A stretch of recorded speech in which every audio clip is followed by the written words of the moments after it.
বাংলা সাহিত্যের কিছু গল্প দিয়া সাজানো আমাদের গল্প বলার প্ল্যাটফর্ম। এই গল্প বলার ধরনে আমরা কোনো ব্যাকগ্রাউন্ড মিউজিক ব্যবহার করিনি, কেবল একটি পুরানো এবং ক্লাসিক ধরনের গল্প বলার ধরন। আজকের গল্পের নাম সত্যান্বেষী। গল্প লেখক শরদিন্দু বন্দ্যোপাধ্যায়। এই গল্পটি ব্যোমকেশ সমগ্র থেকে নেওয়া হয়েছে। ব্যোমকেশ বক্সী হলেন একজন বিখ্যাত কাল্পনিক বাঙালি গোয়েন্দা, সত্যসন্ধানী বা সত্যান্বেষী, লেখক শরদিন্দু বন্দ্যোপাধ্যায় কর্তৃক নির্মিত, যিনি কলকাতার অপরাধের সমাধান করেন। তিনি তার তীক্ষ্ণ বুদ্ধিমত্তা, যৌক্তিক সিদ্ধান্ত এবং স্বাতন্ত্র্য ব্যক্তিত্বের জন্য পরিচিত। আমরা বইয়ে যেমন লেখা আছে তেমনই এটি অনুসরণ করি। আমরা ভাষা পরিবর্তন করি না, কারণ আমরা আমাদের শ্রোতাদের লেখকের কাছ থেকে শোনার অনুভূতি দিতে পছন্দ করি।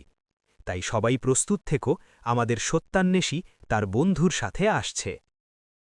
সত্যান্বেষী ব্যোমকেশ বক্সীর সহিত আমার প্রথম পরিচয় হইয়াছিল সন ১৩৩১ সালে। বিশ্ববিদ্যালয়ের পরীক্ষাগুলি শেষ করিয়া সবেমাত্র বাহির হইয়াছি। পয়সার বিশেষ টানাটানি ছিল না। পিতৃদেব ব্যাংকে যে টাকা রাখিয়া গিয়েছিলেন, তাহার সুদে আমার একক জীবনের খরচা কলিকাতার মেসে থাকিয়া বেশ ভদ্রভাবেই চলিয়া যাইত। তাই স্থির করিয়াছিলাম কৌমার্য ব্রত অবলম্বন করিয়া সাহিত্য চর্চায় জীবন অতিবাহিত করিব। প্রথম যৌবনের উদ্দীপনায় মনে হইয়াছিল একান্তভাবে বাগদেবীর আরাধনা করিয়া বঙ্গ সাহিত্যে অচিরাত যুগান্তর আনিয়া ফেলিব। এই সময়টাতে বাঙালির সন্তান অনেক ভালো স্বপ্ন দেখে, যদিও সে স্বপ্ন ভাঙিতেও বেশি বিলম্ব হয় না। কিন্তু ও কথা যাক, ব্যোমকেশের সহিত কি করিয়া পরিচয় হইল এখন তাহাই বলি। যাহারা কলিকাতা শহরের সহিত ঘনিষ্ঠভাবে পরিচিত, তাহাদের মধ্যেও অনেকে হয়তো জানেন না যে এই শহরের কেন্দ্রস্থলে এমন একটি পল্লী আছে, যাহার একদিকে দুস্থ ভাটিয়া মারোয়ারি সম্প্রদায়ের বাস, অন্যদিকে খলার বস্তি এবং তৃতীয় দিকে তির্যক চক্ষু পীতবর্ণ চীনাদের উপনিবেশ। এই ত্রিবেণী সঙ্গমের মধ্যস্থলে যে বদ্বীপটি সৃষ্টি হইয়াছে, দিনের কর্মকোলাহলে তাকে দেখিয়া একবারও মনে হয় না যে ইহার কোনো অসাধারণত্ব বা অস্বাভাবিক বিশিষ্টতা আছে। কিন্তু সন্ধ্যের পরেই এই পল্লীতে এক আশ্চর্য পরিবর্তন ঘটিতে আরম্ভ করে। ৮টা বাজিতে না বাজিতেই দোকানপাট সমস্ত বন্ধ হইয়া গিয়া পাড়াটা একেবারে নিস্তব্ধ হইয়া যায়।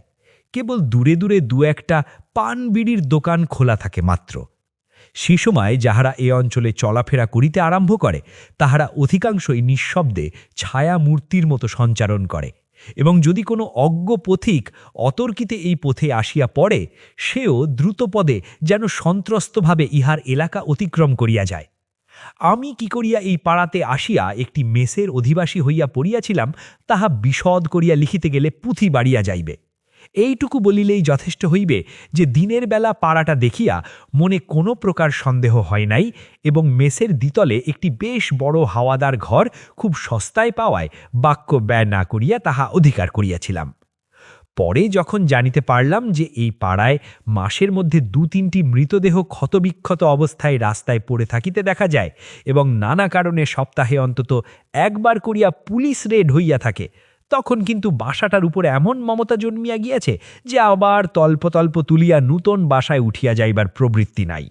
বিশেষত সন্ধ্যের পর আমি নিজের লেখাপড়ার কাজেই নিমগ্ন হইয়া থাকিতাম। বাড়ির বাইরে হওয়ার কুলু উপলক্ষ ছিল না, তাই ব্যক্তিগতভাবে বিপদে পড়ার আশঙ্কা কখনো হয় নাই। আমাদের বাসার উপরতলায় সবশুদ্ধ ৫টি ঘর ছিল।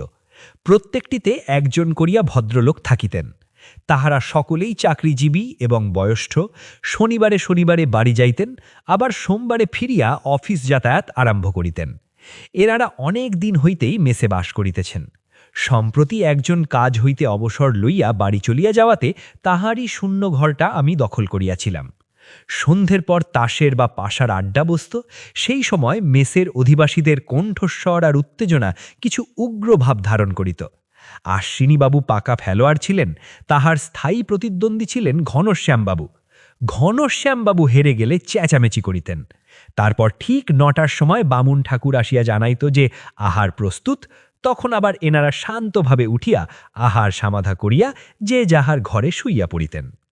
এইরূপ নিরুদ্ধাত শান্তিতে মেসের বৈচিত্র্যহীন দিনগুলি কাটিতেছিল। আমিও আসিয়া নির্বিবাদে এই প্রশান্ত জীবনযাত্রা বরণ করিয়া লইয়াছিলাম। বাসার নিচের তলার ঘরগুলি নিয়ে বাড়িওয়ালা নিজে থাকিতেন। ইনি একজন হোমিওপ্যাথি ডাক্তার, নাম অনুকূলবাবু। বেশ সরল সদালাপী লোক, বোধহয় বিবাহ করেন নাই, কারণ বাড়িতে স্ত্রী পরিবার কেহ ছিল না। তিনি মেসের খাওয়া দাওয়া আর ভাড়াটেদের সুখ স্বাচ্ছন্দ্য সম্বন্ধে তত্ত্বাবধান করিতেন। এমন পরিপাটিভাবে তিনি সমস্ত কাজ করিতেন যে কোনো দিক দিয়ে কাহারও অনুযোগ করিবার অবকাশ থাকিত না। মাসের গোড়ায় বাড়ি ভাড়া আর খোরাকি বাবদ 25 টাকা তাহার হাতে ফেলিয়া দিয়ে সকল বিষয় নিশ্চিন্ত হওয়া যাইত। পাড়ার দরিদ্র সম্প্রদায়ের মধ্যে ডাক্তারের বেশ পঁসার ছিল। সকালে আর বিকালে তাহার বসিবার ঘরে রোগীর ভিড় লাগিয়া থাকিত। তিনি ঘরে বসিয়া সামান্য মূল্যে ঔষধ বিতরণ করিতেন। রোগীর বাড়িতে বড় একটা যাইতেন না, গেলেও ভিজিট লইতেন না। এই জন্য পাড়া প্রতিবেশী সকলেই তাকে অত্যন্ত খাতি আর শ্রদ্ধা করিত।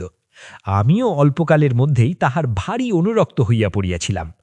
বেলা 10টার মধ্যে মেসের অন্যান্য সকলে অফিসে চলিয়া যাইত, বাসায় আমরা দুজনে পড়িয়া থাকিতাম। স্নান আহার প্রায় একসঙ্গেই হইত, তারপর দুপুরবেলাটাও গল্পে গুজবে সংবাদপত্রের আলোচনায় কাটিয়া যাইত। ডাক্তার অত্যন্ত নিরীহ ভালো মানুষ লোক হলেও ভারী চমৎকার কথা বলিতে পারিতেন। বয়স বছর 40-এর ভিতরেই, বিশ্ববিদ্যালয়ের কোনো উপাধিও তাহার ছিল না, কিন্তু ঘরে বসে এত বিভিন্ন বিষয়ের জ্ঞান তিনি অর্জন করিয়েছিলেন যে তাহার কথা শুনিতে শুনিতে বিস্ময় বোধ হইত। বিস্ময় প্রকাশ করিলে তিনি লজ্জিত হইয়া বলিতেন, আর তো কোনো কাজ নেই, ঘরে বসে বসে কেবল বই পড়ি, আমার যা কিছু সংগ্রহ সব বই থেকে। এই বাসায় মাস দুয়েক কাটিয়া যাইবার পর একদিন বেলা 10টার সময় আমি ডাক্তারবাবুর ঘরে বসিয়া তাহার খবরের কাগজখানা উল্টায়া পাল্টায়া দেখিতেছিলাম। আশ্বিনীবাবু পান চিবাতে চিবাতে অফিস চলিয়া গেলেন, তারপর ঘনশ্যামবাবু বাহির হইলেন। দাঁতের ব্যথার জন্য এক পুজিয়া ঔষধ ডাক্তারবাবুর কাছে হইতে লইয়া তিনিও অফিস যাত্রা করিলেন। বাকি দুইজনও এক একে নিষ্ক্রান্ত হইলেন। সারা দিনের জন্যে বাসা খালি হইয়া গেল। ডাক্তারবাবুর কাছে তখনও 2-1 রোগী ছিল। তাহারা ঔষধ লইয়া এক একে বিদায় হইলে পর তিনি চশমাটা কপালে তুলিয়া দিয়া জিজ্ঞাসা করিলেন, কাগজে কিছু খবর আছে নাকি? কাল বৈকালে আমাদের পাড়ায় খানা তল্লাশি হয়ে গেছে। ডাক্তার হাসিয়া বলিলেন, সে তো নিত্য নৈমিত্তিক ব্যাপার, কোথায় হলো? কাছেই 36 নম্বরে শেখ আব্দুল গফুর বলে একটা লোকের বাড়িতে। ডাক্তার বলিলেন, আরে লোকটাকে যে আমি চিনি, প্রায়ই আমার কাছে ওষুধ নিতে আসে। কি জন্যে খনাতল্লাশি হয়েছে কিছু লিখেছে? কোকেন, এই পড়ুন না, বলিয়া আমি দৈনিক কালকেতু তাহার দিকে আগিয়া দিলাম। ডাক্তার চশমা জোড়া পুনশ্চ নাসিকার উপর নামাইয়া পড়িতে লাগিলেন। গতকাল এই অঞ্চলে 36 নং স্ট্রিটে শেখ আব্দুল গফুর নামে জনৈক চর্ম ব্যবসায়ীর বাড়িতে পুলিশের খানাতল্লাশি হইয়া গিয়াছে, কিন্তু কোনো বেআইনি মাল পাওয়া যায় নাই। পুলিশের অনুমান এই অঞ্চলে কোথাও একটি কোকেনের গুপ্ত আড়র আছে, যেখান হইতে সর্বত্র কোকেন সরবরাহ হয়। একদল চতুর অপরাধী পুলিশের চোখে ধুলি নিক্ষেপ করিয়া বহুদিন যাবত এই আইন বিগর্হিত ব্যবসা চালাইয়া চলিয়াছে। কিন্তু পরিতাপের বিষয়, এই অপরাধীদের নেতা কে এবং এদের গুপ্ত ভাণ্ডার কোথায় তাহা বহু অনুসন্ধানেও নির্ণয় করিতে পারা যায় নাই। ডাক্তার একটু চিন্তা করিয়া কহিলেন, কথাটা ঠিক। আমারও সন্দেহ হয় কাছে পিঠে কোথাও কোকেনের একটা মস্ত আড্ডা আছে। 2-1বার তার ইশারা আমি পেয়েছি। জানেন তো, নানা রকম লোক ওষুধ নিতে আমার কাছে আসে। আর যাই করুক, যে কোকেনখোর সে ডাক্তারের কাছে কখনো আত্মগোপন করতে পারে না। কিন্তু ওই আব্দুল গফুর লোকটাকে তো আমার কোকেনখোর বলে মনে হয় না, বরং সে যে পাকা আফিংখোর এ কথা জোর করে বলতে পারি। সে নিজেও সে কথা গোপন করে না। আমি জিজ্ঞাসা করিলাম, আচ্ছা অনুকূলবাবু, এ পাড়ায় যে এত খুন হয় তার কারণ কি? ডাক্তার বলিলেন, তার তো খুব সহজ কারণ রয়েছে। যারা গোপনে আইন ভঙ্গ করে একটা বিরাট ব্যবসা চালাচ্ছে তাদের সর্বদাই ভয় পাছে ধরা পড়ে। সুতরাং দৈবক্রমে যদি কেউ তাদের গুপ্ত কথা জানতে পেরে যায়, তখন তাকে খুন করা ছাড়া অন্য উপায় থাকে না। ভেবে দেখুন, আমি যদি কোকেনের ব্যবসা করি আর আপনি যদি দৈবাৎসে কথা জানতে পেরে যান, তাহলে আপনাকে বাঁচতে দেওয়া আমার পক্ষে আর নিরাপদ হবে কি? আপনি যদি কথাটি পুলিশের কাছে ফাঁস করে দেন, তাহলে তো আমি তো জেলে যাবই, সঙ্গে সঙ্গে এত বড় একটা ব্যবসা ভেস্তে যাবে, লক্ষ লক্ষ টাকার মাল বাজেয়াপ্ত হয়ে যাবে। আমি তা হতে দিতে পারি কি? বলিয়া তিনি হাসিতে লাগিলেন। আমি বললাম, আপনি অপরাধীদের মনস্তত্ত্ব বেশ অনুশীলন করেছেন দেখছি। হ্যাঁ, ওদিকে আমার খুব ঝোঁক আছে। বলিয়া আড়মোড়া ভাঙিতে ভাঙিতে তিনি উঠিয়া দাঁড়াইলেন। আমিও উঠি উঠি করিতেছি, এমন সময় একটি লোক আসিয়া প্রবেশ করিল।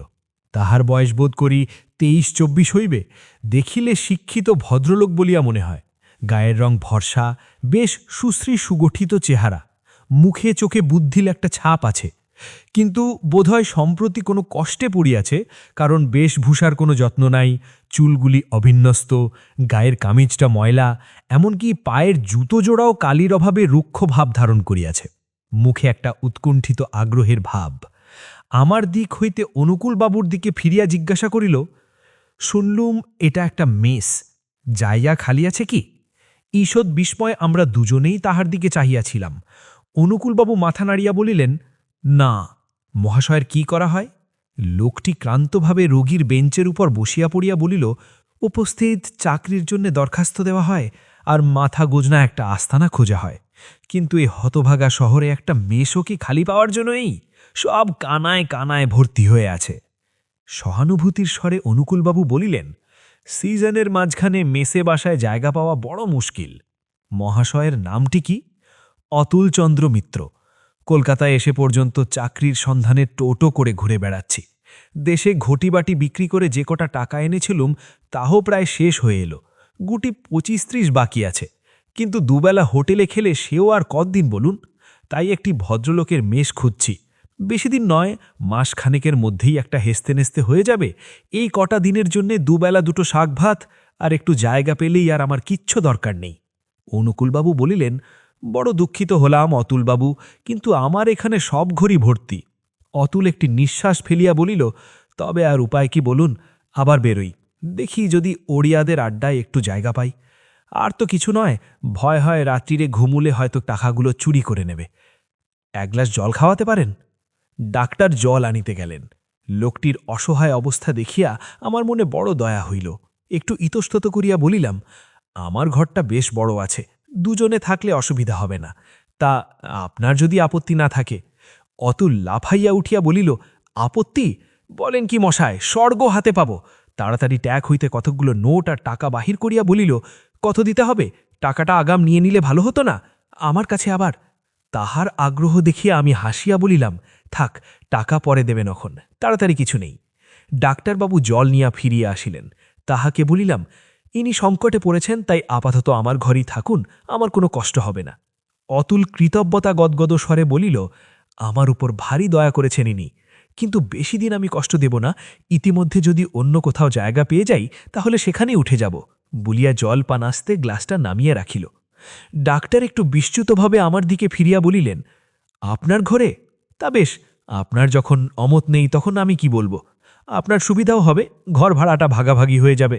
আমি তাড়াতাড়ি বললাম, সেজন্যে নয়, উনি বিপদে পড়েছেন। ডাক্তার হাসিয়া বলিলেন, সে তো বটেই। তা আপনি আপনার জিনিসপত্র নিয়ে আসুন কি অতুলবাবু, এখানেই আপাতত থাকুন। আগে হ্যাঁ, জিনিসপত্র সামান্যই, একটা বিছানা আর ক্যানভিসের ব্যাগ এক হোটেলের দারোয়ানের কাছে রেখে এসেছি, এক্ষুনি নিয়ে আসছি। আমি বললাম, হ্যাঁ, স্নান আহার এখানেই করবেন। তাহলে তো ভালোই হয়। কৃতজ্ঞতার দৃষ্টিতে আমার পানে চাহিয়া অতুল বাহির হইয়া গেল। সে চলিয়া গেলে আমরা কিছুক্ষণ নীরব হইয়া রহিলাম। অনুকূলবাবু অন্যমনস্কভাবে কোঁচার খুঁটে চশমার কাঁচ পরিষ্কার করিতে লাগিলেন। আমি জিজ্ঞাসা করিলাম, কি ভাবছেন ডাক্তারবাবু? ডাক্তার চমক ভাঙিয়া বলিলেন, কিছু না, বিপন্নকে আশ্রয় দেওয়া উচিত, আপনি ভালোই করেছেন। তবে কি জানেন, অজ্ঞাত কুলশীলশ্চ শাস্ত্রের একটা বচন আছে। যাক, আশা করি কোনো ঝঞ্ঝাট উপস্থিত হবে না, বলিয়া তিনি উঠিয়া পড়িলেন। অতুল মিত্র আমার ঘরে আসিয়া বাস করিতে লাগিল। অনুকূলবাবুর কাছে একটা বাড়তি তক্তপোষ ছিল, তিনি সেখানে অতুলের ব্যবহারের জন্য উপরে পাঠাইয়া দিলেন। অতুল দিনের বেলায় বড় একটা বাসায় থাকিত না।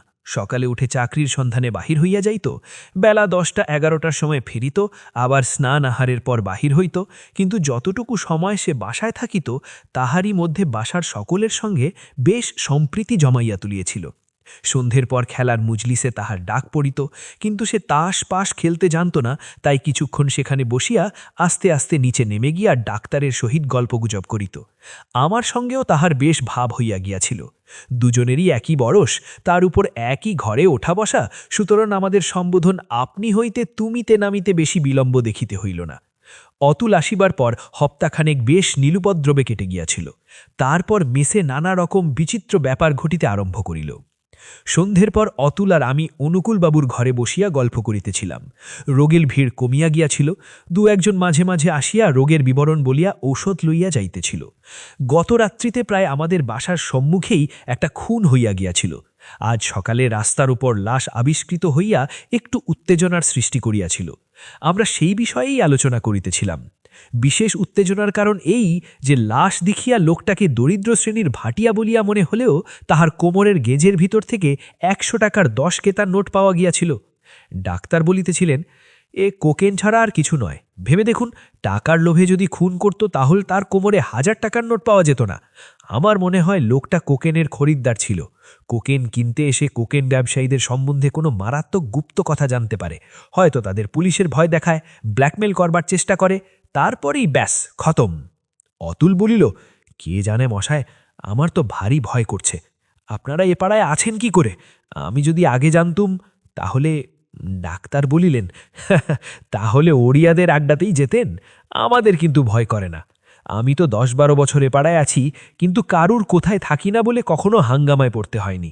অতুল ফিসফিস করিয়া বলিল, ডাক্তারবাবু, আপনি নিশ্চয়ই কিছু জানেন না? হঠাৎ পিছনে খুট করিয়া একটা শব্দ শুনিয়া ফিরিয়া দেখি আমাদের মেসের অশ্বিনীবাবু বর্জার ফাঁকে মুখ বাড়াইয়া আমাদের কথা শুনিতেছেন। তাহার মুখের অস্বাভাবিক পাণ্ডুরতা দেখিয়া আমি সবিস্ময়ে বলিলাম, কি হয়েছে অশ্বিনীবাবু? আপনি এ সময় নিচে যে? অশ্বিনীবাবু থতমত খাইয়া বলিলেন, না কিছু না, অমনি ১ পয়সার বিড়ি কিনতে। বলিতে বলিতে তিনি সিঁড়ি দিয়া উপরে উঠিয়া গেলেন। আমরা পরস্পর মুখ তাকাতাকি করিলাম। প্রৌঢ় গম্ভীর প্রকৃতি অশ্বিনীবাবুকে আমরা সকলেই শ্রদ্ধা করিতাম। তিনি হঠাৎ নিঃশব্দে নিচে নামিয়া আসিয়া আড়ি পাতিয়া আমাদের কথা শুনিতেছিলেন কেন? রাত্রিতে আহারে বসিয়া জানিতে পারিলাম অশ্বিনীবাবু পূর্বেই খাওয়া দাওয়া শেষ করিয়াছেন। আহার আনতে অভ্যাস মতো একটা চুরুট শেষ করিয়া শয়নঘরে প্রবেশ করিয়া দেখি অতুল মেঝের ওপর কেবল একটা বালিশ ফেলিয়া শুইয়া আছে। একটু বিস্মিত হইলাম, কারণ এমন কিছু গরম পড়ে নাই যে মেঝেই শোয়া প্রয়োজন হইতে পারে। ঘর অন্ধকার ছিল, অতুলও কোনো সাড়া দিল না, তাই ভাবিলাম সে ক্লান্ত হইয়া ঘুমাইয়া পড়েছে। আমার তখনও ঘুমের কোনো তাগিদ ছিল না, কিন্তু আলো জ্বালিয়া পড়িতে বা লিখিতে বসিলে হয়তো অতুলের ঘুম ভেঙে যাইবে, তাই খালি পায়ে ঘরের মধ্যে ঘুরে বেড়াইতে লাগিলাম। কিছুক্ষণ এইভাবে বেড়াইবার পর হঠাৎ মনে হইল, যাই অশ্বিনীবাবুকে জিজ্ঞাসা করিয়া আসি, তাহার কোনো অসুখ বিসুখ করিয়াছে কিনা। আমার দুখানা ঘর পরেই অশ্বিনীবাবুর ঘর। গিয়া দেখিলাম তাহার দরজা খোলা। বাহির হইতে ডাক দিয়া সাড়া পাওয়া গেল না। তখন কৌতূহলী হইয়া ঘরে ঢুকিলাম। দ্বারের পাশেই সুইচ ছিল। আলো জ্বালিয়া দেখিলাম ঘরে কেহ নাই। রাস্তার ধারের জানলাটা দিয়া উঁকি মেরে দেখিলাম, কিন্তু রাস্তাতেও তাহাকে দেখিতে পাইলাম না। তাই তো, এত রাত্রে ভদ্রলোক কোথায় গেলেন? অকস্মাৎ মনে হইল হয়তো ডাক্তারের নিকট ঔষধ লইতে গিয়াছেন। তাড়াতাড়ি নিচে নামিয়া গেলাম। ডাক্তারের দরজা ভিতর হইতে বন্ধ। এত রাত্রে নিশ্চয় তিনি শুইয়া পড়িয়াছেন। বন্ধ দরজার সম্মুখে অনিশ্চিতভাবে কিছুক্ষণ দাঁড়াইয়া থাকিয়া ফিরিয়া আসিতেছি, এমন সময় ঘরের ভিতর গলার শব্দ শুনিতে পাইলাম। অত্যন্ত উত্তেজিত চাপা কণ্ঠে অশ্বিনীবাবু কথা কহিতেছেন। একবার লোভ হইল কান পাতিয়া শুনি কি কথা, কিন্তু পরক্ষণেই সে ইচ্ছা দমন করিলাম। হয়তো অশ্বিনীবাবু কোনো রোগের কথা বলিতেছেন, আমার শোনা উচিত নয়। পা টিপিয়ে টিপিয়ে উপরে ফিরিয়া আসিলাম। ঘরে আসিয়া দেখিলাম অতুল পূর্ববৎ মেঝের উপর শুইয়া আছে। আমাকে দেখিয়া ঘাড় তুলিয়া বলিল, কি অশ্বিনীবাবু ঘরে নেই? বিস্মিত হইয়া বলিলাম, না। তুমি জেগেছিলে? হ্যাঁ, অশ্বিনীবাবু নিচে ডাক্তারের ঘরে আছেন। তুমি জানলে কি করে? কি করে জানলুম যদি দেখতে চাও, এই বালিশে কান রেখে মাটিতে শোও। কি হে, মাথা খারাপ হয়ে গেল নাকি? মাথা ঠিক আছে, শুয়েই দেখো না। কৌতূহলের বশবর্তী হইয়া অতুলের মাথার পাশে মাথা রেখে শুইলাম। কিছুক্ষণ স্থির হইয়া থাকিবার পর অস্পষ্ট কথাবার্তার শব্দ কানে আসিতে লাগিল। তারপর পরিষ্কার শুনিতে পাইলাম অনুকূলবাবু বলিতেছেন, আপনি বড় উত্তেজিত হয়েছেন। ওটা আপনার দৃষ্টিবিভ্রম ছাড়া আর কিছু নয়। ঘুমের ঘোরে মাঝে মাঝে অমন হয়। আমি ওষুধ দিচ্ছি, খেয়ে শুয়ে পড়ুন গিয়ে। কাল সকালে উঠে যদি আপনার ওই বিশ্বাস থাকে, তখন যা হয় করবেন। উত্তরে অশ্বিনীবাবু কি বলিলেন ধরা গেল না।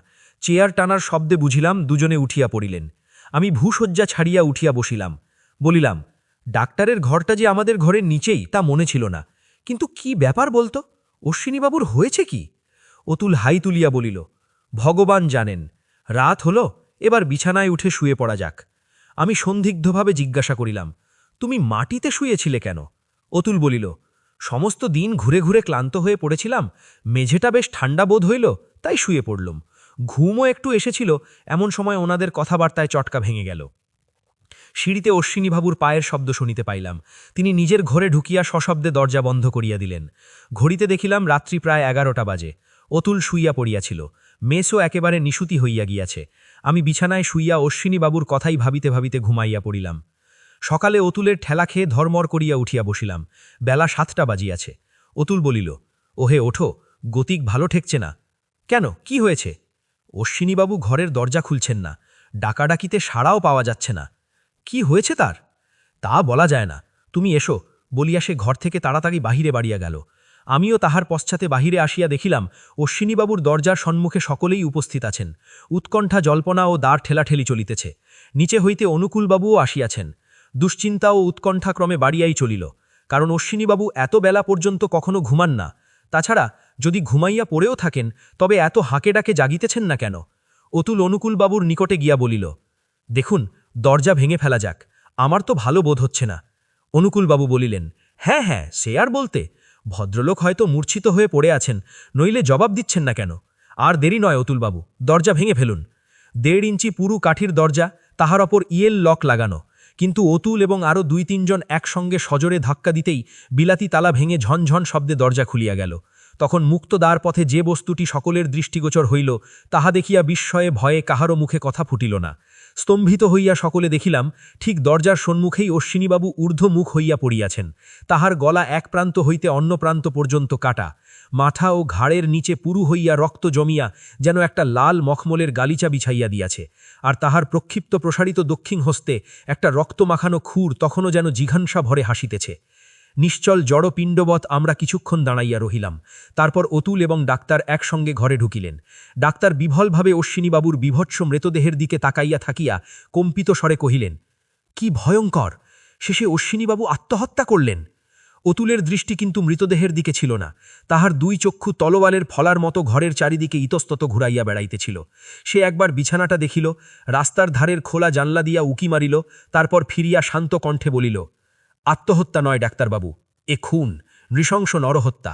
আমি পুলিশ ডাকতে চললুম, আপনারা কেউ কোনো জিনিস ছোবেন না। অনুকূলবাবু বলিলেন, বলেন কি অতুলবাবু, খুন? কিন্তু দরজা ভিতর থেকে বন্ধ ছিল। তাছাড়া ওটা বলিয়া অঙ্গুলি নির্দেশ করিয়া মৃতের হস্তে রক্তাক্ত খুরটা দেখাইলেন। অতুল মাথা নাড়িয়া বলিল, তা হোক, তবু এ খুন। আপনারা থাকুন, আমি এক্ষুনি পুলিশ ডেকে আনছি। সে দ্রুতপদে নিষ্ক্রান্ত হইয়া গেল। ডাক্তারবাবু কপালে হাত দিয়া সেখানেই বসিয়া পড়িলেন। বলিলেন, উফ, শেষে আমার বাসাতে এই ব্যাপার হল। পুলিশের কাছে মেসের চাকর বামন হইতে আরম্ভ করিয়া আমাদের সকলেরই এজাহার হইল। যে যাহা জানি বলিলাম, কিন্তু কাহারও জবানবন্দিতে এমন কিছু প্রকাশ পাইল না যাহাতে অশ্বিনীবাবুর মৃত্যু রহস্য অনুমান করা যাইতে পারে। অশ্বিনীবাবু অত্যন্ত নির্বিরোধ লোক ছিলেন। মেস ও অফিস ব্যতীত অন্য কোথাও তাহার বন্ধুবান্ধব কেহ ছিল বলিয়াও জানা গেল না। তিনি প্রতি শনিবার বাড়ি যাইতেন। 10-12 বছর এইরূপ চলিয়া আসিতেছে, কখনো ব্যতিক্রম হয় নাই। কিছুদিন হইতে তিনি বহুমূত্র রোগে ভুগিতেছিলেন। এইরূপ গোটা কয়েক সাধারণ কথাই প্রকাশ পাইল। ডাক্তার অনুকূলবাবুও এজাহার দিলেন। তিনি যাহা বলিলেন তাহাতে অশ্বিনীবাবুর মৃত্যু রহস্য পরিষ্কার না হইয়া যেন আরও জটিল হইয়া উঠিল। তাহার জবানবন্দি সম্পূর্ণ উদ্ধৃত করিতেছি। গত 12 বৎসর যাবৎ অশ্বিনীবাবু আমার বাসায় ছিলেন। তার বাড়ি বর্ধমান জেলার হরিহরপুর গ্রামে। তিনি সওদাগরি অফিসে কাজ করতেন। 120 টাকা আন্দাজ মাহিনে পেতেন। এত অল্প মাহিনে পরিবার নিয়ে কলকাতায় থাকার সুবিধা হয় না, তাই তিনি একলা মেসে থাকতেন। এই মেসের প্রায় সকলেই তাই করে থাকেন। অশ্বিনীবাবুকে যতদূর জানি, তিনি সরল প্রকৃতির কর্তব্যনিষ্ঠ লোক ছিলেন। কখনো কারুর পাওনা ফেলে রাখতেন না, কারুর কাছে 1 পয়সা ধার ছিল না। কোনো বদখেয়াল কি নেশা বলেও আমার জানা নেই। মেসের অন্য সকলেই এ বিষয়ে সাক্ষী দিতে পারবেন। এই 12 বছরের মধ্যে তার সম্বন্ধে অস্বাভাবিক বা সন্দেহজনক কিছু লক্ষ্য করিনি। তিনি গত কয়েক মাস থেকে ডায়াবেটিসে ভুগিতেছিলেন। আমারই চিকিৎসাধীন ছিলেন, কিন্তু তাহার মানসিক রোগের কোনো লক্ষণ ইতিপূর্বে চোখে পড়েনি। কাল হঠাৎ তাহার চালচলনে একটা অপ্রকৃতস্থ ভাব লক্ষ্য করলুম। কাল বেলা প্রায় 9:45টার সময় আমি আমার চিকিৎসাখানায় বসেছিলাম। হঠাৎ অশ্বিনীবাবু এসে বললেন, ডাক্তারবাবু, আমার সঙ্গে আপনার একটা গোপনীয় কথা আছে। একটু আশ্চর্য হয়ে তাহার মুখের দিকে চেয়ে দেখলুম। তাহাকে অত্যন্ত বিচলিত মনে হল। জিজ্ঞাসা করলুম, কি কথা? তিনি এদিক ওদিক চেয়ে চাপা গলায় বললেন, এখন নয়, আর এক সময়, বলেই তাড়াতাড়ি অফিস চলে গেলেন। সন্ধ্যের সময় আমি, অজিতবাবু আর অতুলবাবু আমার ঘরে বসে গল্প করিতেছিলাম। হঠাৎ অজিতবাবু দেখতে পেলেন দরজার পাশে অশ্বিনীবাবু আমাদের কথা শুনিতেছেন। তাহাকে ডাকতেই তিনি কোনো মতে একটা কায়ফিয়ত দিয়ে তাড়াতাড়ি চলে গেলেন। আমরা সকলেই অবাক হইয়া রইলাম। ভাবলুম, কি হলো অশ্বিনীবাবুর? তারপর রাত্রি 10টার সময় তিনি চোরের মতো চুপি চুপি আমার কাছে উপস্থিত হলেন। মুখ দেখিয়াই বুঝলুম তাহার মানসিক অবস্থা প্রকৃতস্থ নয়। দরজা বন্ধ করে দিয়ে তিনি আবোল তাবোল নানা রকম বলতে লাগিলেন। কখনো বলেন ঘুমিয়ে ঘুমিয়ে ভীষণ বিভীষিকাময় স্বপ্ন দেখেছেন, কখনো বলেন একটা ভয়ঙ্কর গুপ্ত রহস্য জানিতে পেরেছেন। আমি তাহাকে ঠান্ডা করবার চেষ্টা করলুম, কিন্তু তিনি ঝোঁকের মাথায় বকেই চললেন। শেষে আমি তাহাকে এক পুড়িয়া ঘুমের ওষুধ দিয়ে বললুম, আজ রাত্রে শুয়ে পড়ুন গিয়ে, কাল সকালে আপনার কথা শুনব। তিনি ওষুধ নিয়ে উপরে উঠিয়া গেলেন। সেই তার সঙ্গে আমার শেষ দেখা। তারপর আজ সকালে এই কাণ্ড। তার ভাবগতিক দেখে তার মানসিক প্রকৃতিস্থতা সম্বন্ধে আমার সন্দেহ হয়েছিল বটে, কিন্তু তিনি যে এই ক্ষণিক উত্তেজনার বশে আত্মঘাতী হবেন তা আমি কল্পনাও করতে পারিনি। অনুকূলবাবু নীরব হইলে দারোগা জিজ্ঞাসা করিলেন, আপনি মনে করেন এ আত্মহত্যা? অনুকূলবাবু বলিলেন, তাছাড়া আর কি হতে পারে? তবে অতুলবাবু বলছিলেন যে এ আত্মহত্যা নয়, অন্য কিছু। এ বিষয়ে তিনি হয়তো বেশি জানেন, অতএব তিনিই বলতে পারেন। দারোগা অতুলের দিকে ফিরিয়া কহিলেন, আপনিই না অতুলবাবু?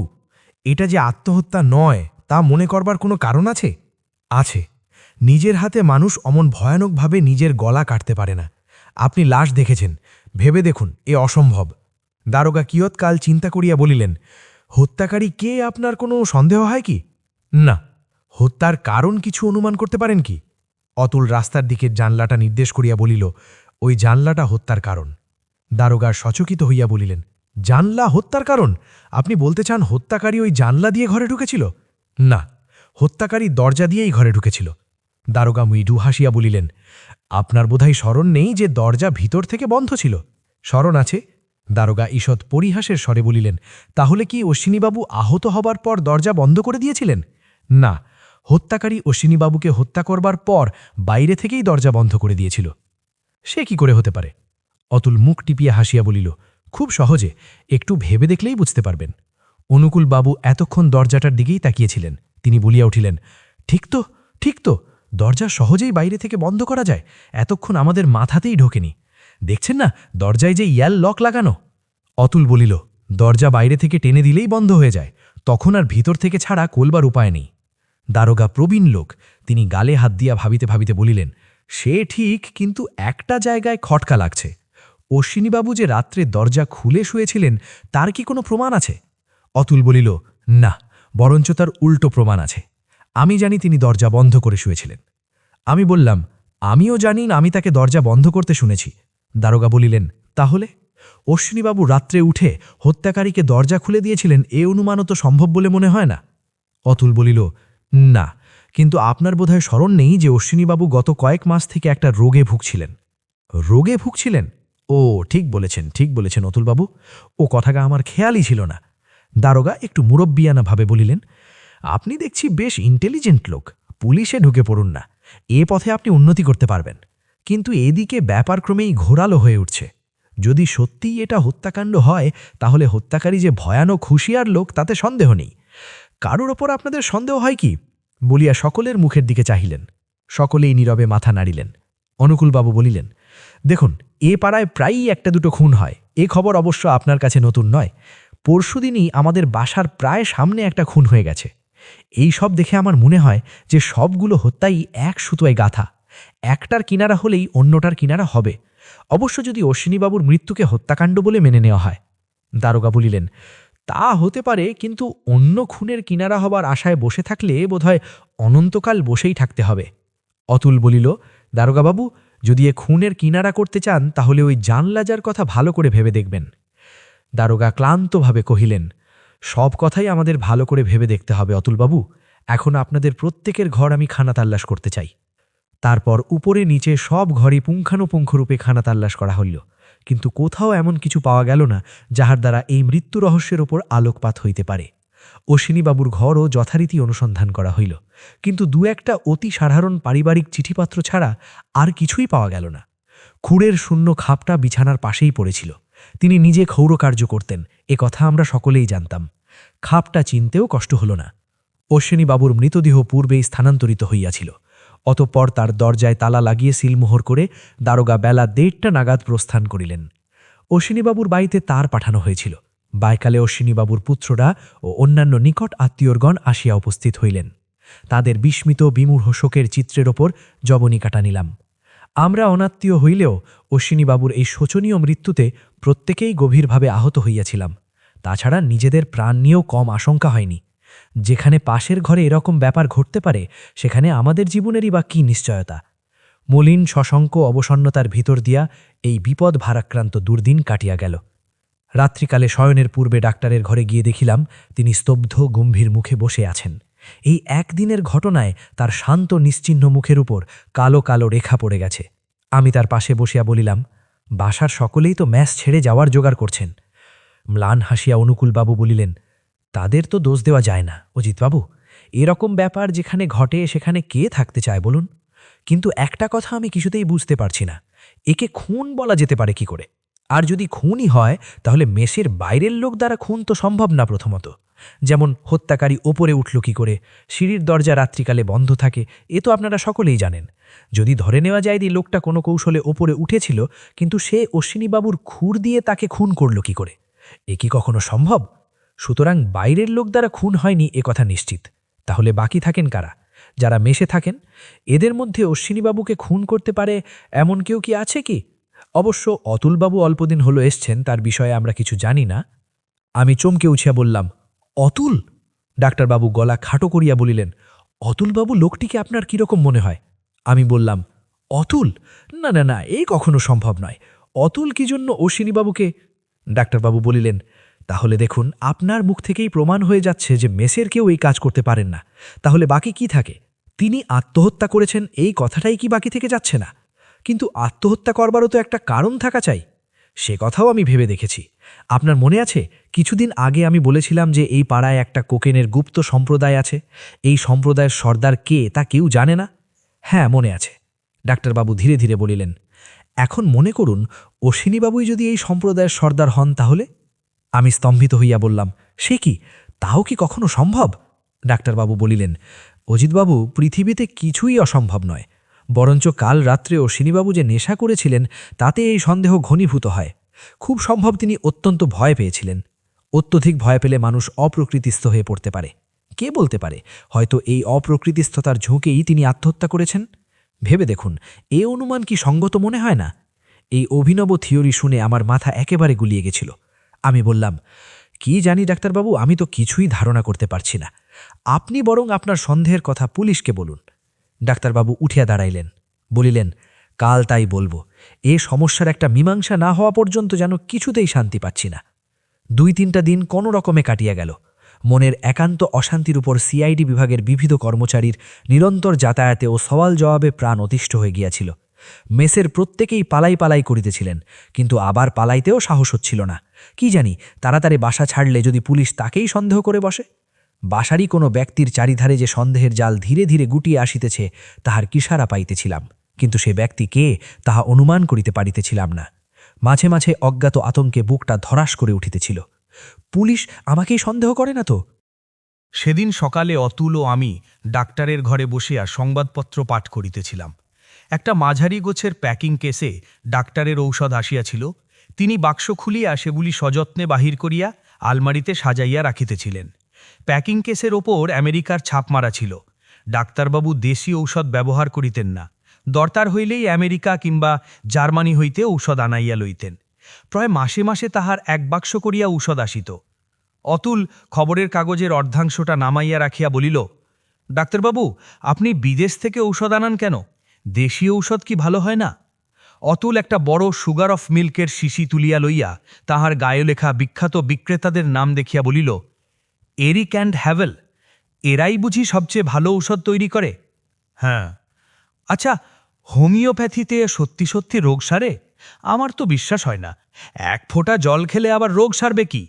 ডাক্তার মৃদু হাসিয়া বলিলেন, এত লোক যে ঔষধ নিতে আসে তারা কি ছেলে খেলা করে?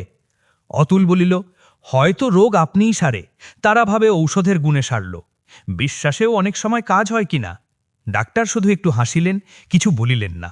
কিয়ৎকাল পরে জিজ্ঞাসা করিলেন, খবরের কাগজে আমাদের বাসার কথা কিছু আছে নাকি? আছে বলিয়া আমি পড়িয়া শোনাইলাম। হতভাগ্য অশ্বিনী কুমার চৌধুরীর হত্যার এখনও কোনো কিনারা হয় নাই। পুলিশের সিআইডি বিভাগ এই হত্যা রহস্যের তদন্তভার গ্রহণ করিয়াছেন। কিছু কিছু তথ্যও আবিষ্কৃত হইয়াছে। আশা করা যাইতেছে শীঘ্রই আসামি গ্রেপ্তার হইবে। ছাই হবে ওই আশা করা পর্যন্ত। ডাক্তারবাবু মুখ ফিরিয়াইয়া বলিয়া উঠেন, এ কি দারোগাবাবু? দারোগা প্রবেশ করিলেন, সঙ্গে 2 জন কনস্টেবল। ইনি আমাদের সেই পূর্ব পরিচিত দারোগা। কোনো প্রকার ভনিতা না করিয়াই একেবারে অতুলেন সম্মুখে গিয়া বলিলেন, আপনার নামে ওয়ারেন্ট আছে, থানায় যেতে হবে। গোলমাল করবেন না, তাতে কোনো ফল হবে না। রামধনী সিং, হ্যান্ডকাফ লাগাও। একজন কনস্টেবল ক্ষিপ্কা অভ্যস্ত হস্তে কড়াচ করিয়া হাতকড়া পড়াইয়া দিল। আমরা সভয়ে উঠিয়া দাঁড়াইয়াছিলাম। অতুল বলিয়া উঠল, এ কি? দারোগা বললেন, এই দেখুন ওয়ারেন্ট। অশ্বিনী কুমার চৌধুরীকে হত্যা করার অপরাধে অতুল চন্দ্র মিত্রকে গ্রেপ্তার করা হলো। আপনারা দুজনে একে অতুল চন্দ্র মিত্র বলে শনাক্ত করছেন? নিঃশব্দে অভিভূতের মতো আমরা ঘাড় নাড়াইলাম। অতুল মৃদু হেসে বলিল, শেষ পর্যন্ত আমাকেই ধরলেন? আচ্ছা চলুন থানায়। অজিত, কিছু ভেব না কিন্তু, আমি নির্দোষ। একটা ঠিকা গাড়ি ইতিমধ্যে বাড়ির সম্মুখে আসিয়া দাঁড়াইয়াছিল। অতুলকে তাহাতে তুলিয়া পুলিশ সদবলে চলিয়া গেল। পাংশুমুখে ডাক্তার বলিলেন, অতুল বাবুই তাহলে? কি ভয়ানক, কি ভয়ানক! মানুষের মুখ দেখে কিছু বোঝবার উপায় নেই। আমার মুখে কথা বাহির হল না। অতুল হত্যাকারী। এই কদিন তাহার সহিত একত্র বাস করিয়া তাহার প্রতি আমার মনে একটা প্রীতিপূর্ণ সৌহার্দ্যের সূত্রপাত হইয়াছিল। তাহার স্বভাবটি এত মধুর যে আমার হৃদয় এই অল্প কাল মধ্যেই সে জয় করিয়া লইয়াছিল। সেই অতুল খুনি। কল্পনার অতীত বিস্ময়ে, ক্ষোভে, মর্মপীড়ায় আমি যেন দিগভ্রান্ত হইয়া গেলাম। ডাক্তার বলিলেন, এই জন্যেই অজ্ঞাত কুলশীল লোককে আশ্রয় দেওয়া শাস্ত্রে বারণ। কিন্তু তখন কি ভেবেছিল যে লোকটা এত বড় একটা? আমার কিছুই ভালো লাগিতেছিল না। উঠিয়া গিয়া নিজের ঘরে দ্বার বন্ধ করিয়া শুইয়া পড়িলাম। স্নানাহার করিবারও প্রবৃত্তি হল না। ঘরের ওপাশে অতুলের জিনিসপত্র ছড়ানো রইয়াছে। সেই দিকে চাহিয়া আমার চক্ষে জল আসিয়া পড়িল। অতুলকে কতখানি ভালোবাসিয়াছি তাহা বুঝিতে পারিলাম। অতুল যাইবার সময় বলিয়া গেছে সে নির্দোষ। তবে কি পুলিশ ভুল করিল? আমি বিছানায় উঠিয়া বসিলাম। যে রাত্রে অশ্বিনীবাবু হত হন সেই রাত্রের সমস্ত কথা স্মরণ করিবার চেষ্টা করিলাম। অতুল মেঝে বালিশের ওপর কান পাতিয়ে ডাক্তারের সহিত অশ্বিনীবাবুর কথাবার্তা শুনিতেছিল। কেন শুনিতেছিল? কি উদ্দেশ্যে? তারপর রাত্রি 11টার সময় আমি ঘুমাইয়া পড়িলাম। একেবারে সকালে ঘুম ভাঙিল। ইতিমধ্যে অতুল যদি... কিন্তু অতুল গোড়া হইতেই বলিতেছে এ খুন, আত্মহত্যা নয়। যে স্বয়ং হত্যাকারী সে কি এমন কথা বলিয়া নিজের গলায় ফাঁসি পড়াইবার চেষ্টা করিবে? কিংবা এমনও তো হইতে পারে যে নিজের ওপর থেকে সন্দেহ ঝাড়িয়া ফেরিবার উদ্দেশ্যেই অতুলে কথা বলিতেছে, যাহাতে পুলিশ ভাবে যে অতুল যখন এত জোর দিয়ে বলিতেছে এ হত্যা, তখন সে কেন নয় হত্যাকারী। এইরূপ নানা চিন্তায় উদ্ভ্রান্ত উৎপীড়িত মন লইয়া আমি বিছানায় পড়িয়া ছটফট করিতে লাগিলাম। কখনো উঠিয়া ঘরে পায়চারি করিতে লাগিলাম। এমনই করিয়া দ্বীপ্রহর অতীত হইয়া গেল। বেলা 3টে বাজিল। হঠাৎ মনে হইল কোনো উকিলের কাছে গিয়া পরামর্শ লইয়া আসি।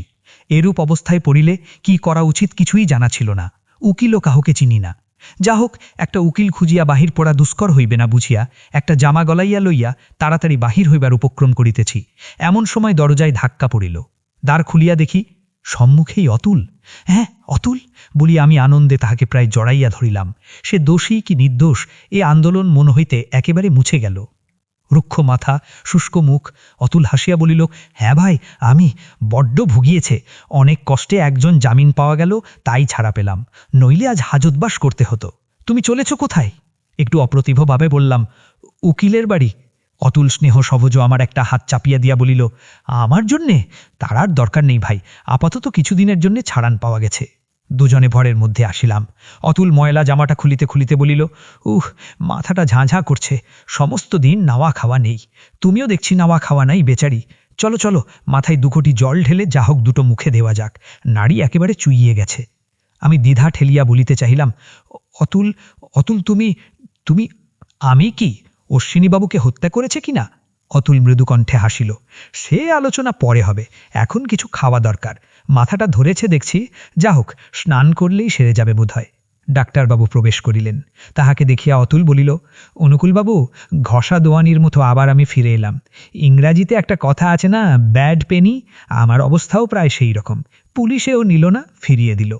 ডাক্তার একটু গম্ভীরভাবে বলিলেন, অতুলবাবু, আপনি ফিরে এসেছেন খুব সুখের বিষয়। আশা করি পুলিশ আপনাকে নির্দোষ বুঝেই ছেড়ে দিয়েছে। কিন্তু আমার এখানে আর আপনার বুঝতেই তো পারছেন, ৫ জনকে নিয়ে মেস, এমনিতেই সকলে পালাই পালাই করছেন। তার ওপর যদি আবার আপনি কিছু মনে করবেন না, আপনার প্রতি আমার কোনো বিদ্বেষ নেই। কিন্তু অতুল বলিল, না না, সে কি কথা, আমি এখন দাগী আসামি, আমাকে আশ্রয় দিয়ে আপনারা বিপদে পড়বেন কেন? বলা তো যায় না, পুলিশ হয়তো শেষে আপনাকেও অ্যাবেটিং চার্জে ফেলবে। তা আজই কি চলে যেতে বলেন? ডাক্তার একটু চুপ করিয়া থাকিয়া অনিচ্ছা ভরে বলিলেন, না, আজ রাতটা থাকুন, কিন্তু কাল সকালেই। অতুল বলিল, নিশ্চয়ই, কাল আর আপনাদের বিব্রত করব না, যেখানে হোক একটা আস্তানা খুঁজে নেব, শেষ পর্যন্ত ওড়িয়া হোটেল তো আছেই, বলিয়া হাসিল। ডাক্তার তখন থানায় কি হইল জিজ্ঞাসা করিলেন। অতুল ভাষা ভাষা জবাব দিয়া স্নান করিতে চলিয়া গেল। ডাক্তার আমাকে বলিলেন, অতুলবাবু মনে মনে ক্ষুণ্ণ হলেন বুঝতে পারছি, কিন্তু উপায় কি বলুন?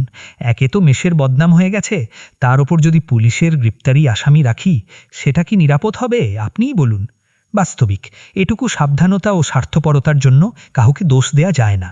আমি বিরসভাবে ঘাড় নাড়াইলাম, বললাম, তা আপনার মেয়ে আপনি যা ভালো বুঝবেন করবেন। আমি গামছা কাঁধে ফেলিয়া স্নানঘরের উদ্দেশ্যে প্রস্থান করিলাম।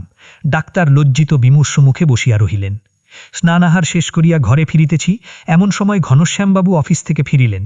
সম্মুখে অতুলকে দেখিয়া সে যেন ভূত দেখার মতো চমকে উঠলেন। পাংশুমুখে বলিলেন, অতুলবাবু, আপনি আপনি এই পর্যন্ত বলিয়া একটা ঢোক গিলিয়া তিনি নিজের ঘরে ঢুকিয়া পড়িলেন। অতুলের চক্ষু কৌতুকে নাচিয়া উঠিল। সে মৃদুকণ্ঠে বলিল, বাঘে ছুঁলে 18 ঘা, পুলিশ ছুঁলে বোধহয় 58 ঘা। ঘনশ্যামবাবু আমায় দেখে বিশেষ ভয় পেয়েছেন দেখছি। সেদিন সন্ধ্যাবেলায় অতুল বলিল, ওহে দেখো তো, দরজাটা লাগছে না। দেখিলাম বিলাতি তালায় কি গোলমাল হইয়াছে। গৃহস্বামীকে খবর দিলাম।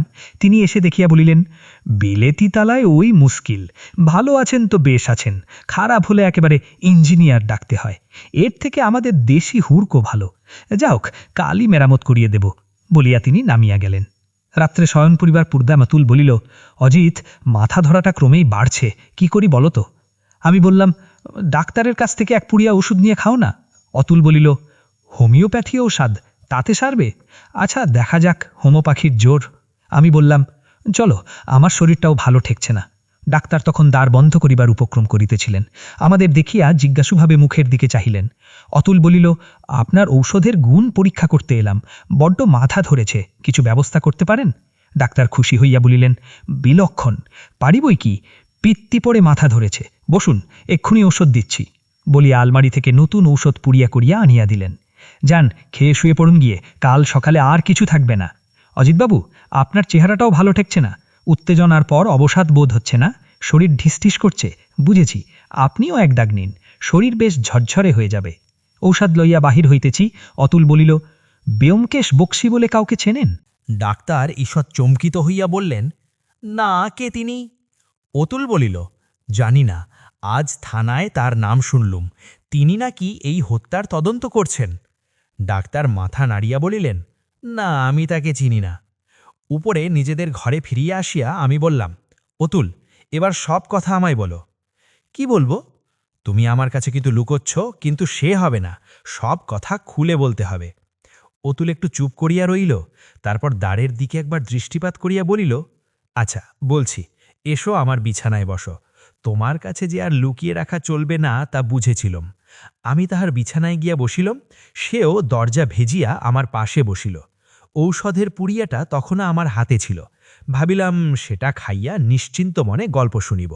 মুড়ক খুলিয়া ঔষধ মুখে দিতে যাইতেছি, অতুল আমার হাতটা ধরিয়া বলিল, এখন থাক, আমার গল্পটা শুনে নিয়ে তারপর খেও।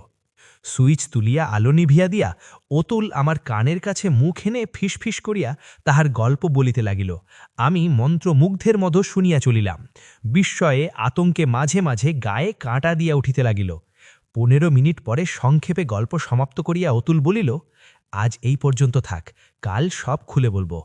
রেডিয়াম অঙ্কিত ঘড়ির দিকে চাহিয়া বলিল, এখনো সময় আছে, রাত্রি 2টোর আগে কিচ্ছু ঘটছে না, তুমি বরঞ্চ ইতিমধ্যে একটু ঘুমিয়ে নাও, ঠিক সময় আমি তোমাকে তুলে দেব। রাত্রি তখন বোধ করি 1:30 হইবে। অন্ধকারে চোখ মেলিয়া বিছানায় শুইয়াছিলাম। শ্রবণেন্দ্রিয় এত তীক্ষ্ণ হইয়া উঠিয়াছিল যে নিঃশ্বাস প্রশ্বাসের সঙ্গে বিছানার ওপর দেহের উত্থান পতনের শব্দ স্পষ্ট শুনিতে পাইতেছিলাম। অতুল যে জিনিসটি দিয়াছিল সেটি দৃঢ় মুষ্টিতে ডান হাতে ধরিয়াছিলাম। হঠাৎ অন্ধকারে কোনো শব্দ শুনিলাম না, কিন্তু অতুল আমাকে স্পর্শ করিয়া গেল। ইশারাটা আগে থেকেই স্থির করা ছিল। আমি ঘুমন্ত ব্যক্তির মতো জোরে জোরে নিঃশ্বাস ফেলিতে লাগিলাম। বুঝিলাম সময় উপস্থিত হইয়াছে। তারপর কখন দরজা খুলিল জানিতে পারিলাম না। সহসা অতুলের বিছানার উপর ধপ করি একটা শব্দ হইল এবং সঙ্গে সঙ্গে আলো জ্বলিয়া উঠিল। লোহার দানবাহস্তে আমি তড়াক করিয়া বিছানা হইতে লাফাইয়া উঠিলাম। দেখিলাম এক হাতে রিভলভার, অন্য হাতে আলোর সুইচ ধরিয়া অতুল এবং তাহারই শয্যার পাশে হাঁটু গাড়িয়া বসিয়া মরণাহত বাঘ যেমন করিয়া শিকারীর দিকে ফিরিয়া তাকায় তেমনি বিস্ফারিত নেত্রে চাহিয়া ডাক্তার অনুকূলবাবু। অতুল বলিল, বড়ই দুঃখের বিষয় ডাক্তারবাবু, আপনার মতো পাকা লোক শেষকালে পাশ বালিশ খুন করলে। ব্যাস, নড়বেন না, ছুরি ফেলে দিন। হ্যাঁ, নড়েছেন কি গুলি করেছি?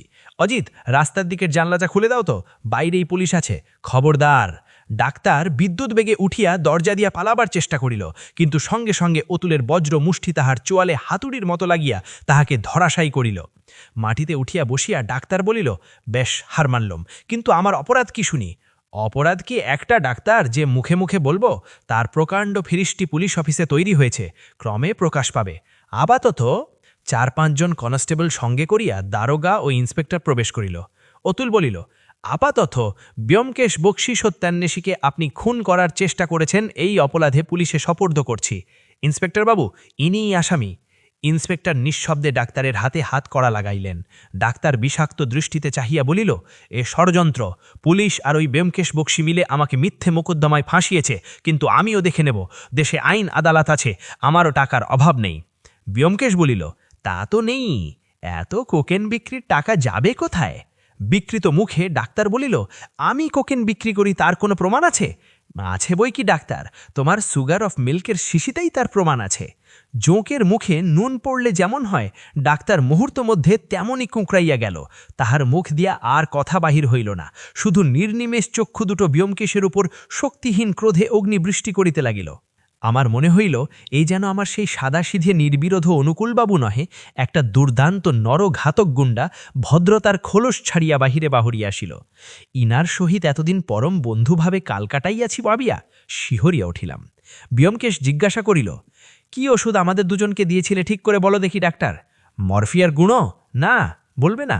বেশ, বলো না, কেমিক্যাল পরীক্ষায় ধরা পড়বেই। একটু চুরুট ধারাইয়া বিছানায় আরাম করিয়া বসিয়া বলিল, দারোগাবাবু, এবার আমার এত্তেলা লিখুন। ফার্স্ট ইনফরমেশন রিপোর্ট লিপিবদ্ধ করিবার পর ডাক্তারের ঘর খানাতল্লাশ করিয়া দুটি বড় বড় বোতলে কোকেন বাহির হইল। ডাক্তার সেই যে চুপ হইয়াছিল, আর বাক নিষ্পত্তি করে নাই। অতঃপর তাহাকে বমাল সমেত থানায় রওনা করিয়া দিতে ভোর হইয়া গেল। তাহাদের চালান করিয়া দিয়া ব্যোমকেশ বলিল, এখানে তো সব লণ্ড ভণ্ড হয়ে আছে, চলো আমার বাসায়, সেখানে গিয়ে চা খাওয়া যাবে। হ্যারিসন রোডের একটা বারের তেতলায় উপস্থিত হইয়া দেখিলাম দ্বারের পাশে পিতলের ফলকে লেখা আছে, শ্রী ব্যোমকেশ বক্সি সত্যান্বেষী। ব্যোমকেশ বলিল, স্বাগতম মহাশয়, দিনের কুটিরে পদার্পণ করুন।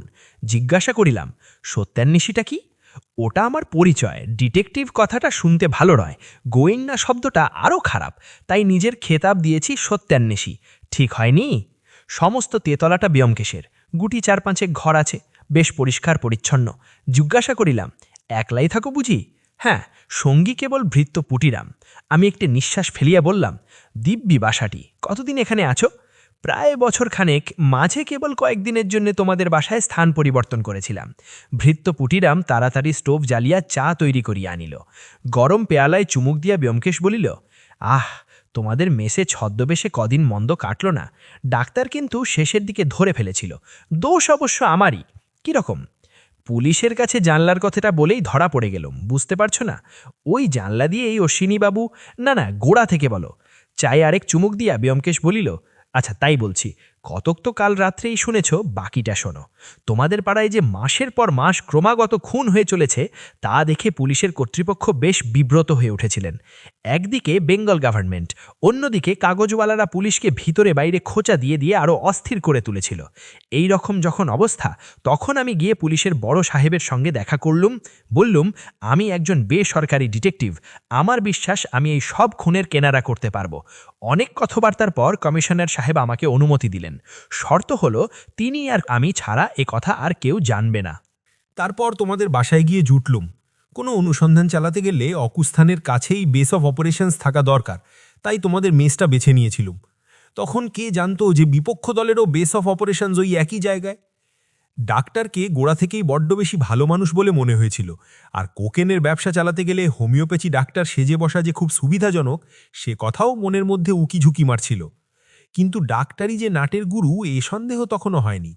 ডাক্তারকে প্রথম সন্দেহ হলো অশ্বিনীবাবু মারা যাবার আগের দিন। মনে আছে বোধহয়, সেদিন রাস্তার ওপর একজন ভাটিয়ার লাশ পাওয়া গিয়েছিল।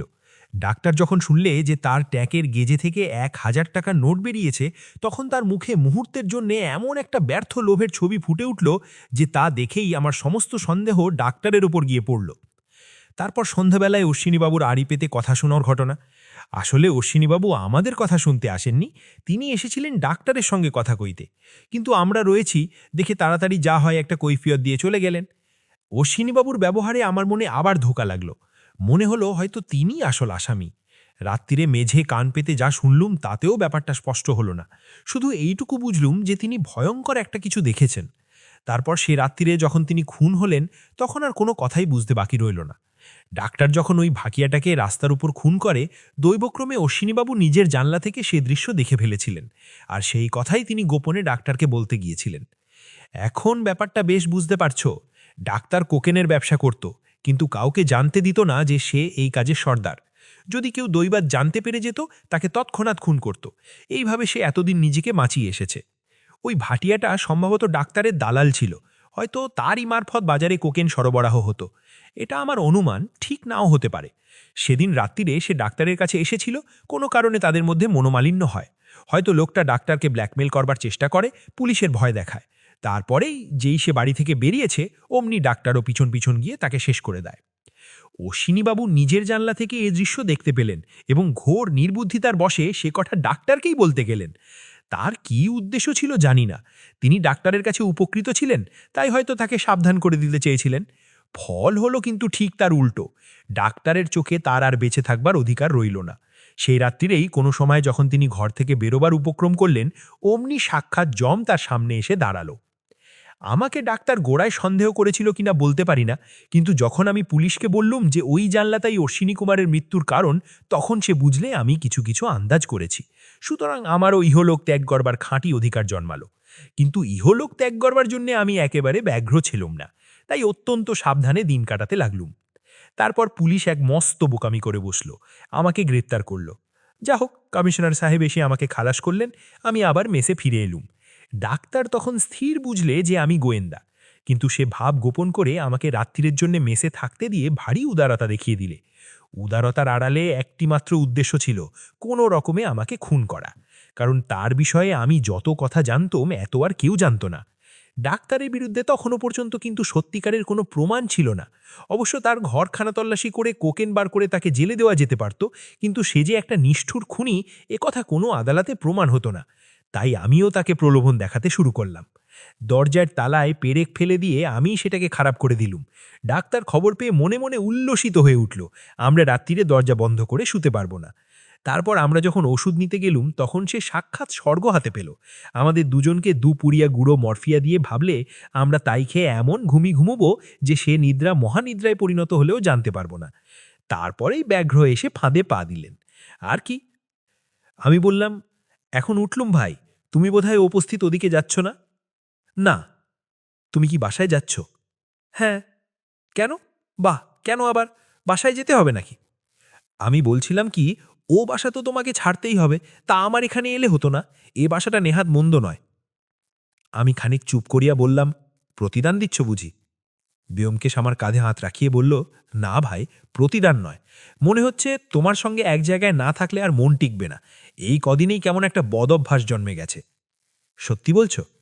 সত্যি বলছি। তবে তুমি থাকো, আমি জিনিসপত্রগুলো নিয়ে আসি। ব্যোমকেশ প্রফুল্ল মুখে বললে, সেই সঙ্গে আমার জিনিসগুলো আনতে ভুলো না যেন। আপনারা শুনছিলেন আজকের গল্প সত্যান্বেষী। লিখেছেন শরতেন্দু বন্দ্যোপাধ্যায়। এই গল্পটি ব্যোমকেশ সমগ্র থেকে নেওয়া হয়েছে।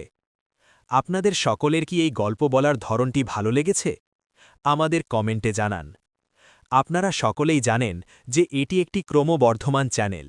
যদি আমাদের কাজ আপনার পছন্দ হয় তবে দয়া করে আরও আপডেটসের জন্য আমাদের চ্যানেলটি লাইক এবং সাবস্ক্রাইব করে আমাদের সমর্থন করুন। আমরা প্রতি রবিবার রাত ৮টায় নতুন ভিডিও প্রকাশ করি। এই ভিডিওটি দেখার জন্য ধন্যবাদ।